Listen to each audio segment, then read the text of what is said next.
बिना किसी ताकतवर दल या परिवार की मदद से 3 सालों में इतनी शक्तियां हासिल कर ली थी कि वो लारा की बराबरी बना गया था। गौर करने की बात है कि लारा के पीछे साम्राज्य का सबसे ताकतवर दल अंबर दल था, जो लारा को सबसे शानदार ट्रेनिंग दे रहा था। वही मेघावत की बात सुनते ही हकीम जारान ने उनकी किया कि वो कहीं दूर भाग जाए, लेकिन किस्मत से इस बार युगराल ने ऐसा कुछ नहीं किया। इसके बावजूद युगराल ने तुरंत अपने शरीर से शक्तियां निकालनी शुरू की, जिसके साथ वो लगातार मैदान की तरफ देखता रहा। इस दौरान मैदान में हरे रंग की रोशनी पर्पल कलर की आग के बहुत करीब आ गई थी। इस वजह से शक्तियों के बुलबुले निकलकर आसपास फैलने लगे। बीच बीच में जब आग की लपटें रोशनी से टकराती तो एक अजीब सा धमाका होता, जिससे सभी हैरान रह जाते। लेकिन इस वक्त ध्रुव का पूरा ध्यान तो दोनों ताकतवर शक्तियों को मिलाकर शौर्य कमल की रोशनी बनाने में था। और फिर एक पल की शांति के बाद अचानक से उसके दोनों हाथ एक दूसरे से मिल गए। इस आवाज के तुरंत बाद वो दोनों शक्तियां एक दूसरे से टकरा गई, जिससे निकले शक्तियों के बुलबुले ध्रुव के हाथ में गरजने लगे।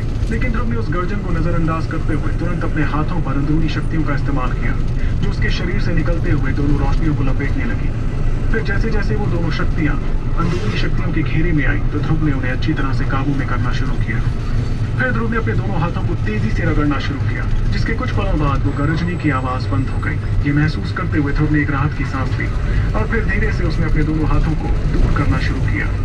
इस दौरान उसके हाथों में से एक हरी और एक पर्पल रंग की रोशनी दिखाई देने लगी, जिसकी चमक धीरे धीरे कम होती गई। तभी अचानक लोगों ने कुछ ऐसा देखा जिसे देखकर वो दंग रह गए। दरअसल लोगों ने देखा कि दोनों रंगों की रोशनियों के मिलने से फिलहाल एक हरे और एक पर्पल कलर का कमल ध्रुव के हाथों के ऊपर तैरने लगा था।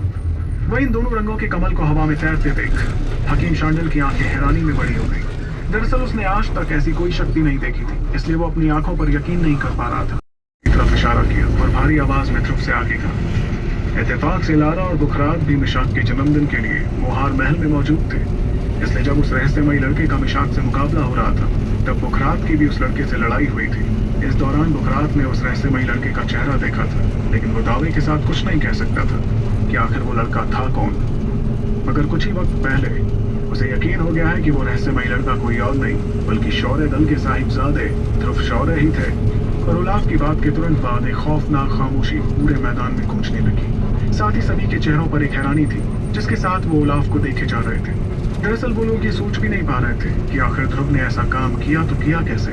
वहीं उलाफ की बात सुनकर पेड़ पर मौजूद हकीम जारान और मेघावत के मुंह भी खुले के खुले रह गए। जब होनारा शहर में मिशाक की मौत हुई थी तब खुद मेघावत हड़बड़ाते हुए वहां पहुंचे थे, इसलिए उन्हें समझ आ गया था कि जिस रहस्यमय इंसान ने मिशाक को जान से मारा था वो जरूर उसके बराबर तो ताकतवर था ही। लेकिन अगर मिशाक का कातिल सच में ध्रुव था तो इसका मतलब तो ये होता कि ध्रुव भी एक शक्ति सम्राट था। इसलिए मेघावत की समझ में एक बात नहीं आ रही थी कि एक जवान लड़का जो 20 साल का भी नहीं हुआ था वो आखिर कैसे एक शक्ति सम्राट हो सकता था। क्योंकि अगर कोई अपनी माँ के पेट से भी ट्रेनिंग करता हुआ आए तो भी इतनी कम उम्र में ये रैंक हासिल करना नामुमकिन था। इस दौरान मेघावत और जारान एक दूसरे को हैरत में देखते रहे। उनके चेहरों की परेशानी इस वक्त साफ साफ नजर आ रही थी। वैसे तो मन ही मन को इस बात को समझते थे कि ध्रुव का वो रहस्यमय इंसान होना तकरीबन नामुमकिन था, लेकिन उन्होंने ध्रुव को ऐसी चीजें करते हुए पहले भी देखा था जिसे लोग तकरीबन नामुमकिन समझते थे। यही वजह थी कि वैसे तो उलाफ के लफ्ज पर लोग यकीन नहीं कर पा रहे थे, लेकिन मेघावत और जारान इस बात को भी समझते थे कि उलाफ इतना बेवकूफ तो था नहीं कि बिना यकीन के ऐसा इल्जाम लगा दे। लेकिन जो सवाल सभी के दिमाग में इस वक्त गूंज रहा था वो ये था कि क्या उलाफ के पास इस बात का कोई सबूत था कि ध्रुव ही मिशाक का कातिल था। और अगर गलती से भी ये बात सच निकली फिर तो ये जवान लड़का सच में बहुत खतरनाक था। वही क्या तुम ये बता सकती हो कि शरीर के मामले में ध्रुव और उस रहस्यमयी लड़के में कोई फर्क था या नहीं। और उलाफ की बातों के साथ ही मैदान में मौजूद सभी की नजरें एक झटके में लारा की तरफ हो गई। इसमें ध्रुव की नजरें भी शामिल थी जो दरवाजे के पास खड़ा था। वहीं उलाफ के इस सवाल को सुनकर लारा ने धीरे से अपना सिर घुमाते हुए ध्रुव को गौर से देखना शुरू किया। फिर जैसे जैसे लारा ध्रुव को देखती गई तो मैदान में मौजूद लोगों की धड़कनें तेज होने लगी। सभी जानते थे कि ऐसे मौके पर लारा की बातों से ध्रुव पर शक और ज्यादा बढ़ जाएगा। फिर अगले कुछ पलों तक मैदान में एक अजीब सी शांति बरकरार रही, जिसे तोड़ते हुए लारा ने धीरे से कहा, सुर गुलाब, वो रहस्यमयी लड़का एक बड़ा सा काले रंग का कोट पहने हुए था जिससे उसका शरीर ढका हुआ था, इसलिए मैं इस बात का पता नहीं लगा सकती कि ध्रुव और वो लड़का एक ही है या नहीं। और लारा के मुंह से ये जवाब सुनकर ध्रुव ने मन ही मन एक राहत की सांस ली, लेकिन उसके जवाब से उलाफ के चेहरे पर हल्की परेशानी दिखाई देने लगी। तभी अचानक उलाफ के पास बैठे बुखरात को कुछ याद आया और उसने तुरंत चिल्लाते हुए कहा, हाँ मुझे एक और बात याद आई। उस दिन उस रहस्यमयी लड़के ने एक बहुत ही खतरनाक सफेद रोशनी का इस्तेमाल कर मिशाक को मारा था।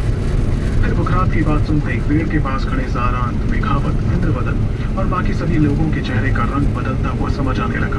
उन्हें अचानक से याद आया कि हकीम कंपटीशन जीतने के लिए ध्रुव ने एक रहस्यमयी सफेद रंग की रोशनी का इस्तेमाल किया था।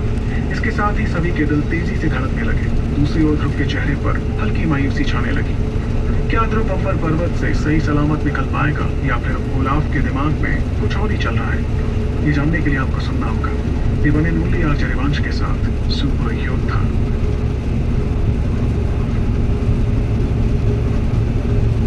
एपिसोड 328 कैद कर लो इस लड़के को। इस वक्त सभी ने कुछ महसूस कर लिया था। यही वजह थी कि मैदान का माहौल काफी हैरानी भरा हो गया था, जिसमें सभी इस वक्त ध्रुव की तरफ ही देखे जा रहे थे। इतने में पेड़ के पास खड़ी मेघावत ने धीमी आवाज में कहा, "कल ये लड़का ही वो रहस्यमय इंसान तो नहीं जिसने निशाद को मारा था?" ये सुनकर हकीम